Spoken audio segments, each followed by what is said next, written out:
I invite each and every one of you to join me in this inner healing, knowing that as we heal ourselves, that healing spreads beyond us to our friends, to our families, to our loved ones, to their loved ones, to everyone on this planet,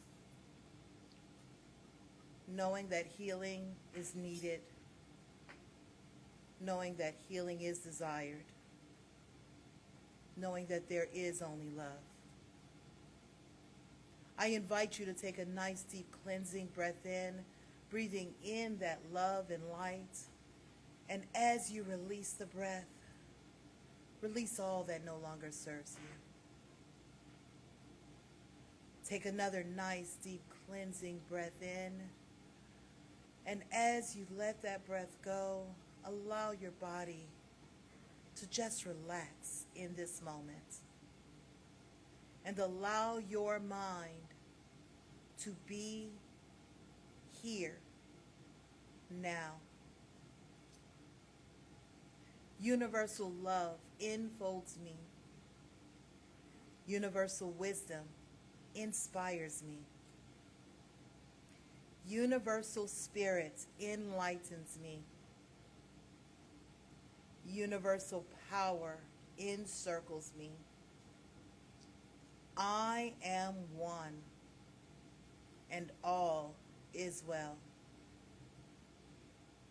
As we begin this inner healing process, let me invite you to relax in quiet confidence, opening yourself up to the miracle-working higher power. Now symbolize the unity of your thinking and feeling nature by touching your chest with your hand, and let my words act as your own for your own inner healing, acceptance, and receptivity. I acknowledge that there is a power, intelligence, and wisdom greater than my own. I am in the midst of it, and it is in the midst of me, sensitive and responsive to my every thought, word, action, and feeling. I now make this true for myself by saying aloud, I acknowledge. Acknowledging this higher power working through my life, I admit that I am personally responsible for solving my own problems while being guided and assisted by something greater than myself. As I am ready to surrender the conflicts of my ego to the wisdom of this infinite presence, I simply speak these words: I surrender. Knowing that forgiveness is the key to unconditional love and the feeling of heaven, I now unconditionally forgive anyone and everyone who has ever injured me in any way, real or imagined.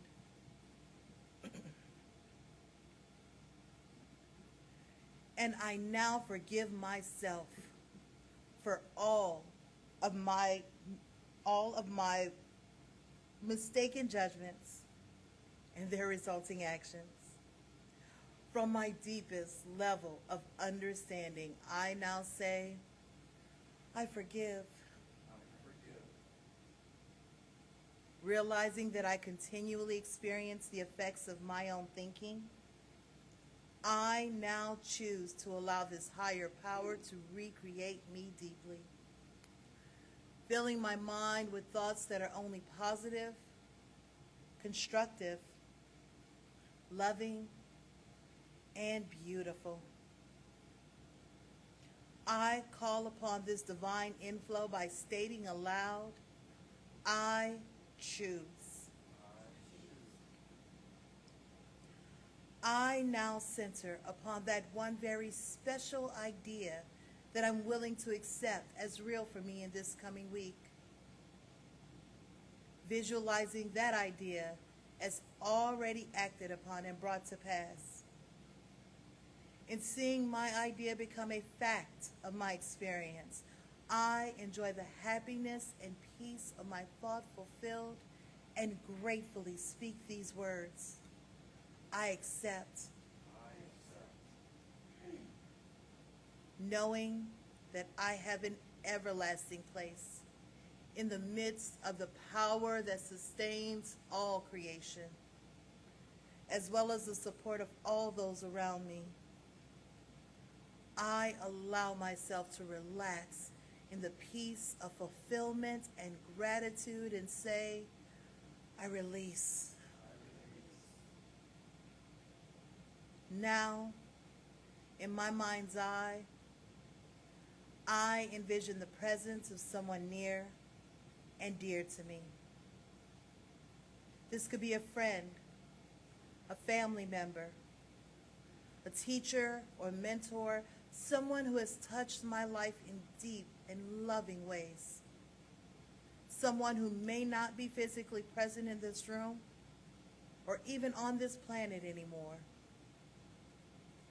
I turn to that image in my mind's eye and say, I'm grateful for the good in your life. Now I open my eyes, turn to the world around me, and joyfully speak to anyone physically present in this room or virtually on this broadcast, and share in confidence and gratitude in saying, I'm grateful for the good in your lives. We get today, thank you for being here, and we get today to take an hour off from looking at our phones to keep track of the children, the survivors that they're looking for. This has just gutted us, and I want to thank those of you at a distance who contacted us in the last 24 hours, 48 hours. Because these are our neighbors. This is not our part of the state where this happened, but it's a part of the state a lot of us are very familiar with. We've spent a lot of time there. It's called the Texas Hill Country. It's beautiful. That's why there are camps there. There are, well, hills and valleys and rivers that run through those valleys. And it can get pretty treacherous, as we know, when you get almost 6 months of rain in a 24-hour period. We've been talking a lot about different forms of prayer. We teach a certain type of prayer here called spiritual mind treatment. We teach a lot of other things too, but that's really the basis of it. What I noticed today in my heart driving here is that this street, as you know, is lined with houses of worship, faith centers of all different orientations and explanations and theologies and stuff. Every one of them is thinking about those children today. Every one of them is lifting their hearts in prayer. So thank you for being part of that adventure together. Prayer works. Group prayer works. Group intention works. I said a few weeks ago, a couple of months ago maybe, I forget what it was related to, but how right after Hurricane Katrina, within just a day or two of that, I saw a preacher on TV from Baton Rouge who was talking to a church full of evacuees from New Orleans, and he said, I know in your city people are sitting on rooftops right now, and God knows who they are. God knows where they are. God knows what they need. That made a huge impact on those people, made a huge impact on me watching that, because I totally agree. And so Spirit knows where these children are, where the grown-ups are too, because there are those missing as well, and the people that are in grief today, and the people that have lost everything and had their whole houses just washed off, foundations and stuff. Whatever they need, they're getting. Now, on a practical note, material note, there's going to be a link in your Facebook feed today or later today or sometime soon. The Kerr County has a relief effort set up, and you can make donations directly there to Kerr County and see what's needed. So it's at times like these that we think about, so we have this philosophy, and is it doing us any good? Well, it's giving us a sense of comfort. It's giving us a sense of higher purpose. I like to believe that there's a higher purpose for stuff that happens. But to get to the higher purpose, you got to walk through the pain of the moment. the pain of letting go, the pain of sorrow. And before all this happened, I had a talk planned today that's about walking through the pain of getting to the place of understanding. And it's based in part on a book that I read called The Idea of the Holy by Rudolph Otto. And you'll also have a link in your Facebook feed to a free PDF of this book. So you can download it if you'd like to read it. I was turned on to this book by another book. If you read a book that you like, it's a book of nonfiction and stuff, and you go to the bibliography in the back and you see who that author really grooved to, then you can go down that rabbit hole, and pretty soon you own 10 books where you plan on one. But anyhow, The Idea of the Holy by Rudolph Otto, in which he says a number of things that you're going to hear from me this month, but the one for today, having to do this whole series with elemental awe, is that the sacred, he's German, was German, he calls it the Überweltlich, the otherworldly, the great mystery is both terrifying and compelling. It's daunting and it's fascinating. It's been pictured as the wrath of God, the fear of the Lord. Well, what is actually meant by that is that it's overwhelming to the rational mind. His contention is that religion happens in the space of consciousness that is non-rational. All that happens in the rational aspect of consciousness is the invitation and the approach to the non-rational side. You walk up to the door, you cross the threshold, and you go into the non-rational space, and you face disorientation. Some of you will be familiar with the heroic journey model. We're talking about this in a class going on now. It comes up frequently in our classes. It's a theme throughout literature in the world. There's a journey. Somebody like you stands up and says, I want to know why things are the way they are. And a voice answers. You don't expect the voice, It's like a rhetorical thing. Gosh, I wish somebody'd tell me the meaning of life. And you get a voice. And the voice says, I'm not going to tell you the meaning of life. I'm going to show it to you within yourself. But for that to happen, you're going to have to come with me. And we're going to go on this journey together. That's the heroic journey. And it's got a number of steps to it, and they vary depending on the writer and so on. But it all has to do, you don't leave your armchair necessarily for this to happen. Though to make it an interesting story to the reader, very often it's depicted as a wild adventure outdoors, crossing the landscape and stuff, and coming and facing different ordeals. But actually each one of these is a psychological event that's happening within the soul. And what happens in there is that you burn off the redundant parts of the self. You shed your skin. You molt basically as a spiritual being to come into full understanding of who you are and the life that you are expressing. But the first step to all of this, the invitation, is daunting. I don't want to go. Okay, I was just kidding. We hear this a lot. Sometimes we think we can practice spirituality that way and get somewhere, but it's not possible. It's kind of like this. We think we can take the free trial and then opt out when they start charging the credit card. We think we can. That's not how it works. You're either all the way in or you're not in at all, meaning the exploration of the self. You want to know yourself. I'll tell you how the system is set up. It's kind of like gravity. It's a law. Gravity says if you drop something, it falls. It doesn't matter who you are, if you're a nice person or the sun's shining outside or it's a Tuesday or anything else, right? Gravity just works. Can you circumvent gravity? In a way, by employing other laws, which are circles drawn around that law, and this is how planes fly and so on, But on the plane, while it's flying in the pressurized cabin, if you drop something, it will fall, right? So gravity hasn't been turned off. It's just been, in a way, kind of wrapped around by a larger principle. Well, so it is with spiritual work.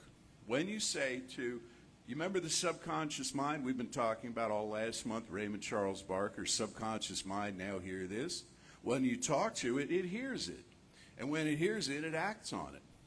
And you get back a corresponding reality to the thing that you've declared. So when you say to the night air or something that seems just not listening or insensitive to you, but you proclaim to the night air, I want to know who I am, you by God get to know who you are by this invitation on this journey. And if you decline the journey, you get to know who you are in the declining of the journey. You get to know that you don't feel that you're ready to fully know who you are, which is a good thing to know. It increases your self-awareness. Do you understand what I'm saying? It's like if you look at your own limitation, we always want to leap over our limitations, because sometimes if you just look at your limitations, you say, wow, I've accepted limitations. That's a good thing for me to know. Are they real? Are they fabricated? Are they my idea? Are they somebody else's? Well, I'll explore that if I choose to. So when you face your fears, the least that will happen is you will have faced your fears. You might not have done anything with them, but you face them and you see what they are. And you see how large they loom in your reality. But let's say you go further. Let's say there's an invitation to cross the threshold and go on this journey. Then you go. And the next thing that happens is you're plunged into darkness.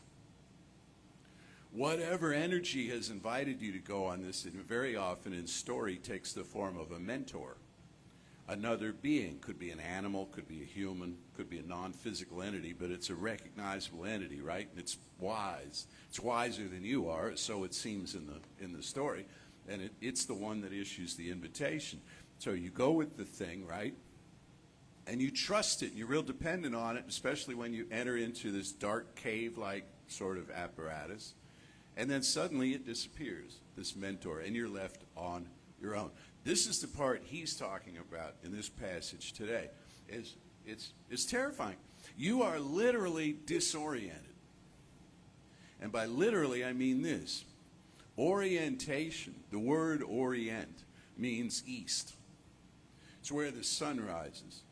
You orient yourself by determining where the sun is. This is how you can easily figure out which general direction you're heading in, is what time of day is it and where is the sun, right? Okay?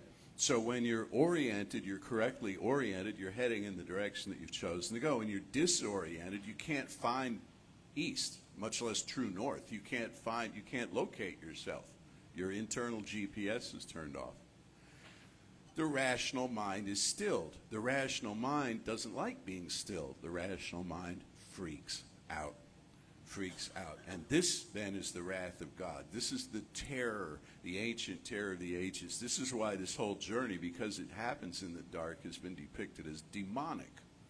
And it is in a way, but not in the way that we've been taught.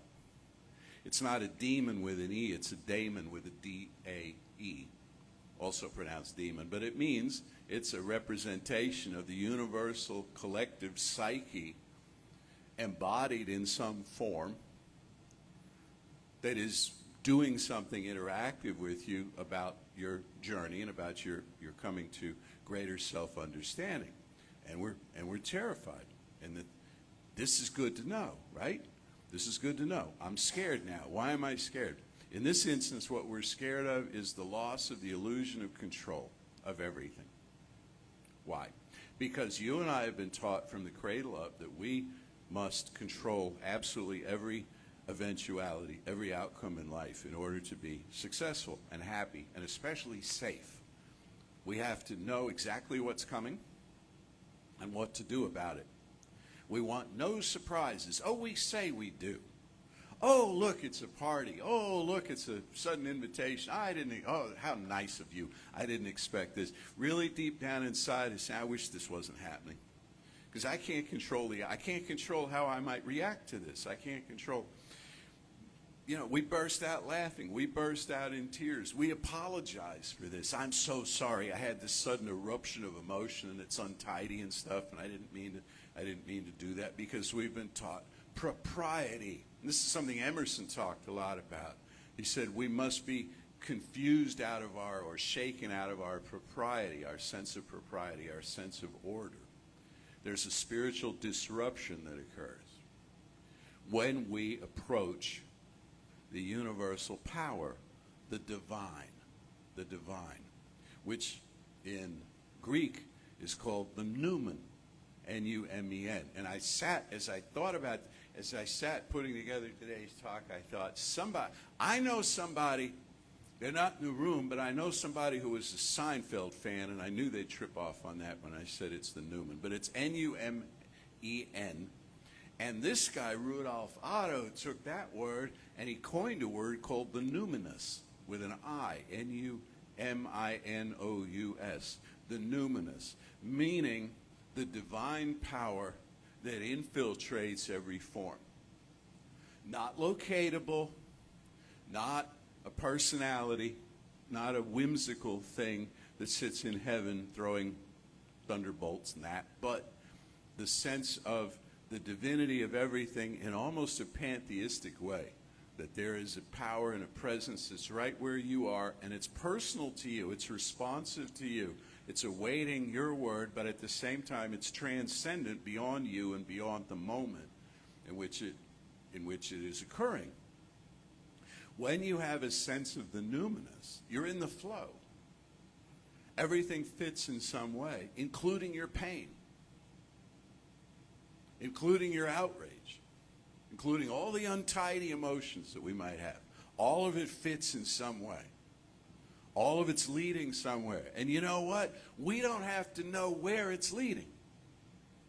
We're no longer fixated on what's the outcome of all of this? What's in it for me? Because again, that's what we've been schooled in. You're going on a job interview, find out what's in it for you. How hard are you going to need me to work? What are you going to need me to do? How much money are you going to pay me? Then I'll step back and make a decision. Where's all this heading? We go into friendships like this. Are you going to betray me? Are you going to let me down? We go into relationships like this. We drive on the streets like this. We're taught defensive driving, right? Which is not a bad thing at all. But it's all about predicting outcomes, and everything has to be just so. We even gamble on this kind of thing, and there's a huge gambling operation in the world right now, and I really would like to know, the gambler says, who's going to win that game this afternoon, because I've got money riding on it, you know. So everybody's trying to staple down an outcome in some way to some particular thing, and we just can't do that. Why? Because we're not alone on the planet. Whoever's going to win this game this afternoon is dependent on how well each one of those players plays, and all of that is dependent on who knows what, including a degree of variable performance, which we call luck, a margin of luck. And does luck exist? Absolutely, luck exists, but it exists within a larger framework of consciousness moving forward. But the particulars of this and that cannot be that carefully managed. And all of this dawns on us when we're in the underground cavern, plunged into the darkness, wondering what in the world is going to happen next. And so we imagine things. And this is what the hero does at that stage in the journey, is the hero starts to imagine. And if the hero is of a explanatory style that we might call pessimistic, the hero is going to think awful things. And if the hero is of an explanatory style we might call optimistic, the hero is going to think more supportive things. And I passed a tow truck today, sitting outside a car lot, you know. Said to Jay, if you're of an optimistic mindset, that's a tow truck. If you're of a pessimistic mindset, that's a wrecker. Same thing, right? What's the difference? How are we inclined by prior training, prior experience? How are we inclined to interpret incoming reality? That's what we learn in the dark. That's the big thing you learn in the dark. And you just notice this. You just notice it. And if you're terrified, what are you going to reach for? They used to have in ancient Kemet, or Egypt, they used to have a practice of preparing the potential pharaohs for duty by taking them on such a journey as I described, often with the assistance of mind-altering substances. In other words, they stoked these guys. to the gills, and they took them through a ritual death and resurrection sort of scenario, with the resurrection not guaranteed. And a lot of them went screaming over the hill in the process, to which the response was, well, that person was not a suitable candidate, were they? Because they didn't know what to fall back on. The candidate for leadership who says, in their own words, there is a power greater than I am, right where I am. And no matter what seems to be happening in my field of vision, this power can be relied on, and it's going to keep me safe, and it's going to take me out the other side of this. This is what you want in a temporal leader as well as in a spiritual leader, somebody who goes there. Most of all, you want it yourself. You want it yourself. You want to really be able to trust. So he makes the point in this chapter 2 that a lot of people come to spiritual practice saying, what's in it for me? Not an unrealistic thing to ask, but a superficial thing sometimes, because it's like, I want to pray and get what I get, and then I won't pray again till I need something else. And that's the free trial idea. I'll just need I'll just do this when I need this. He said, but everything that you ask for in prayer leads you into a greater place of self-awareness. So why not prepare yourself with that to start with? Now, in our religious science literature, which came a lot later in his writing, Ernest and Fenwick Holmes put together an epic poem as the last written work of Ernest called The Voice Celestial. Reverend Lisa read it on Facebook, and you can read it your own self. It's available numerous different ways. It's an epic poem, and it's the same thing. Okay? A character comes home called the is it the searcher? The seeker? The seeker? I think it's the seeker, yeah. You'll know when you read it. Anyway, it's written like a script. There's name, colon, and then lines, and then another name and so on. Well, the seeker comes home one day and flings, it's a person of indeterminate age or gender or anything else. It's just a seeker, right? The seeker comes home, throws itself on its sofa or something, and says, God, I must know what the meaning of all of this is. And suddenly there, and I remember the name of this one, the presence appears and said, come with me. You get a little Christmas Carol vibe out of this too, the three, right? The four ghosts, Marley and the other three, you get a little, it's all the same story.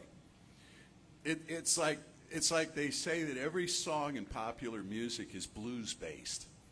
So it's kind of like that. That's not exactly true, but it's kind of like that. So the seeker, the presence says, come on. And where the presence in the Voice Celestial takes the seeker is through all world faith traditions, including some that are pretty obscure, like the Orphic mysteries of Orpheus, and takes it through. And so this is and all kinds of symbolism and really cool stuff like, the veil of Isis and burning pots of incense. And where's the Zoroastrian? Oh, it's out in the vestibule now, the Zoroastrian fire that is not consumed.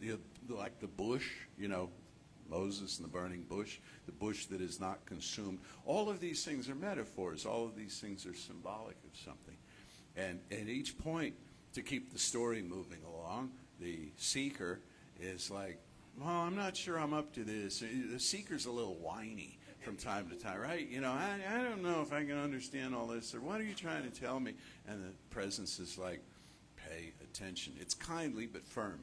And eventually the seeker says, I get it. And so then the seeker has a long soliloquy toward the end of the book where the seeker basically reports back to the presence everything that the seeker has come to understand, as though the presence didn't already know this and hadn't been the one that conducted them through it, which reminds me of how I was, and obviously still am, and you probably are too. When you find a teaching like this, you can't wait to tell other people about it, even people who already know about it. And you go up to them and you announce a bunch of stuff. You say, hey, say, did you know that your mind creates your reality? And they're like, yeah, I knew all of that, but it's really cool to see you on fire with it too. And fuego, bringing this story back.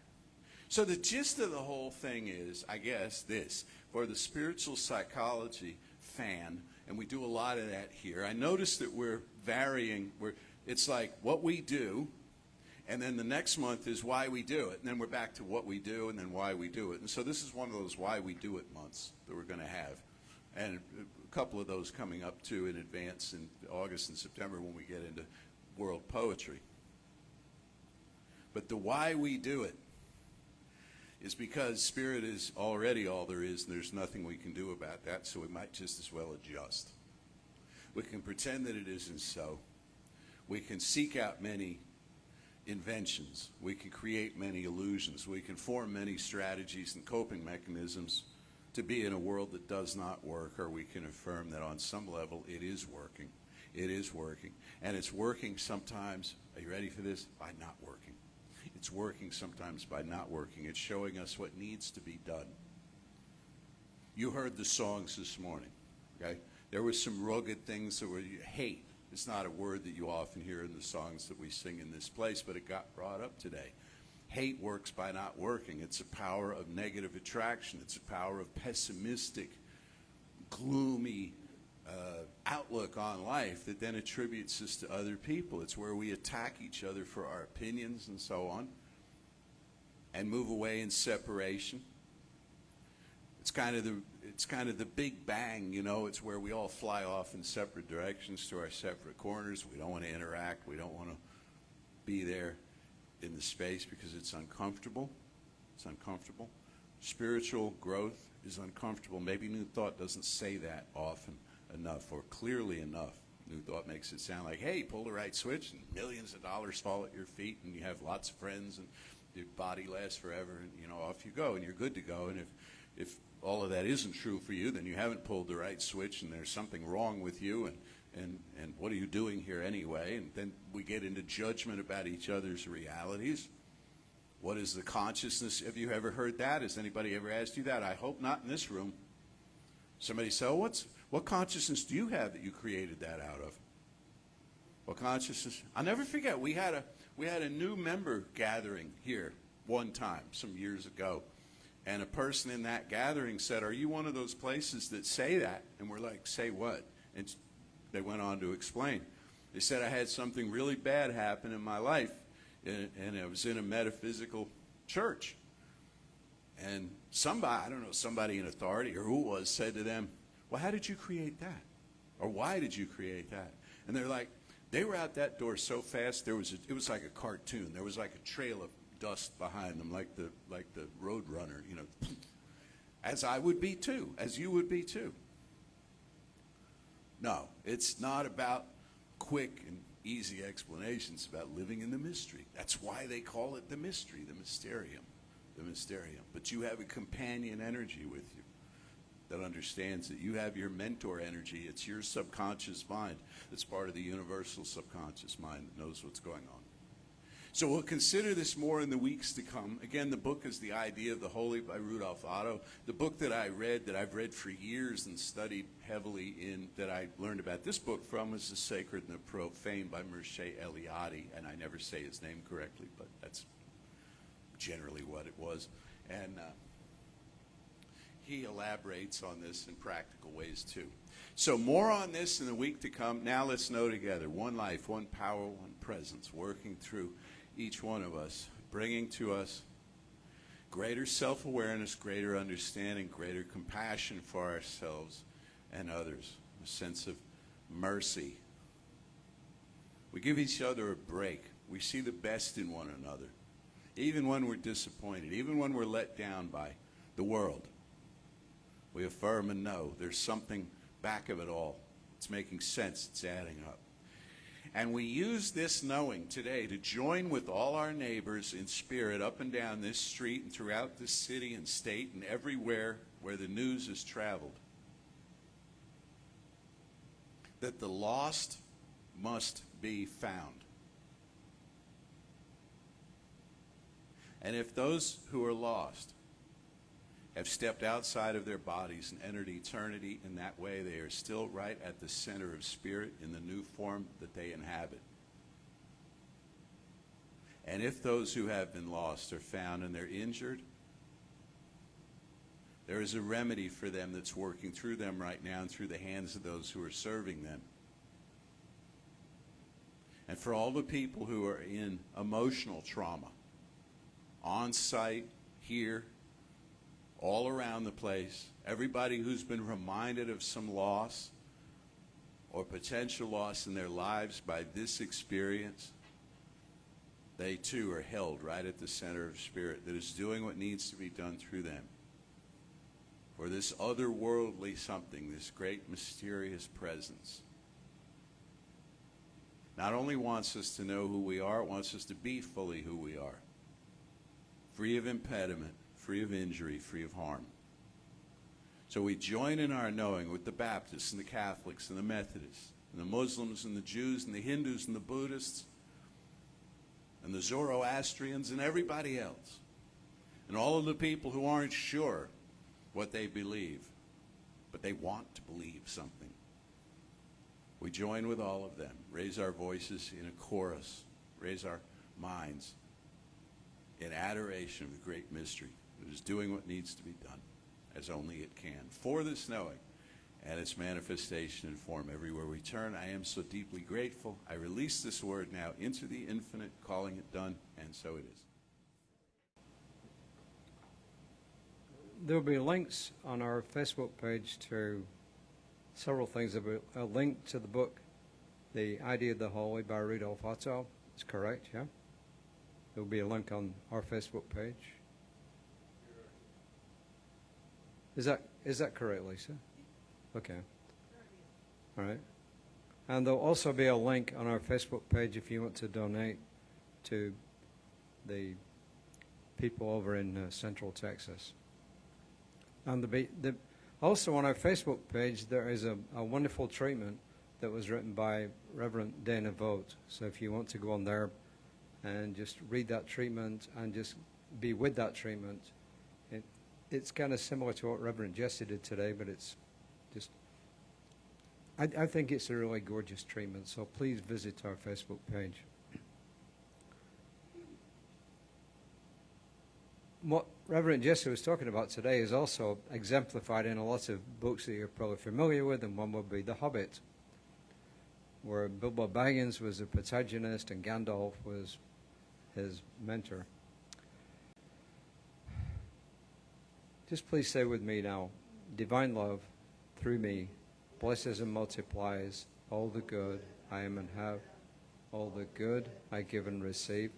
I am prosperous now, and so it is. My last responsibility is the responsibility of letting you know, doing a treatment for you. And as I was listening to Jesse, well, actually, as I was listening to both Jesse and David, my immediate response was, oh my God, we are such a bunch of nerds. And here, let me explain to you why I think we're a bunch of nerds. Because David referenced The Hobbit, and I'm about to reference Star Trek. Because I grew up on Star Wars and Star Trek, right? So I was on Facebook, and I like to read the little synopsises, analysis of the various Star Treks. And I came across this one yesterday, and the quote in the essay was just so amazing that I'm like, I need to share that, because I want to remember it. And then now I know why. Okay, so this was an essay about Data. We all know who Data is, right? The android. The realization that being human isn't about solving every puzzle. It's about being present for others when the answer is unknown. Is that not just what he told us today? And right now, the answer is unknown. Frequently, the answer is unknown. We like to think that we have all of the answers, and most of the time, we're wrong. And it's okay. That is the human experience. We are spiritual beings having a human experience. So I invite us to be present with each other right now in that unknown, with the remembrance that everything comes from the invisible, comes from the unknown into the known. And in the end, it will be okay. There is one life, one power, one presence, one love. I am a manifestation of that life. I am a channel for that love.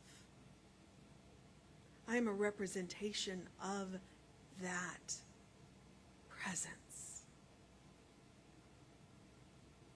Just as I know each and every one of you are. And as we hold each other in this unknown,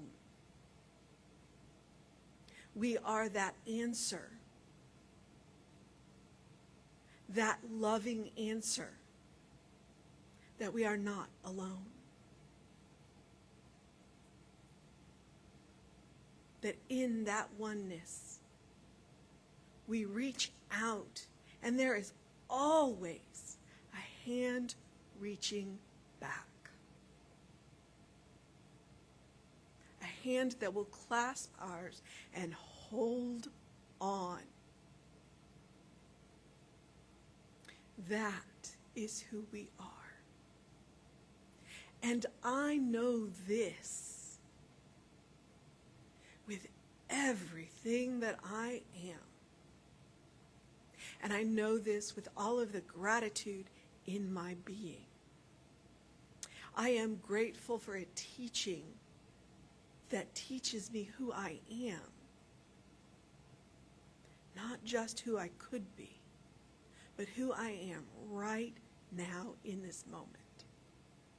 And who each and every one of you are right here in this moment. And I am grateful for a community that comes together to clasp that hand and to remind each other of that one love. And I am grateful for our practitioners, our ministers, our musicians. I am grateful for each and every one of you. I am grateful for the technology that allows us to send this out into the ethers.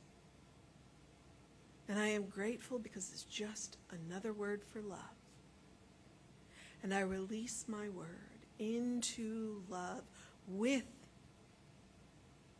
into law with that love. And so it is. Say with me now, something wonderful is happening through me. I feel it in my body. I feel it in my mind. I feel it in everything I am. I choose it. I trust it. I use it. And I love it. So it is. So it is.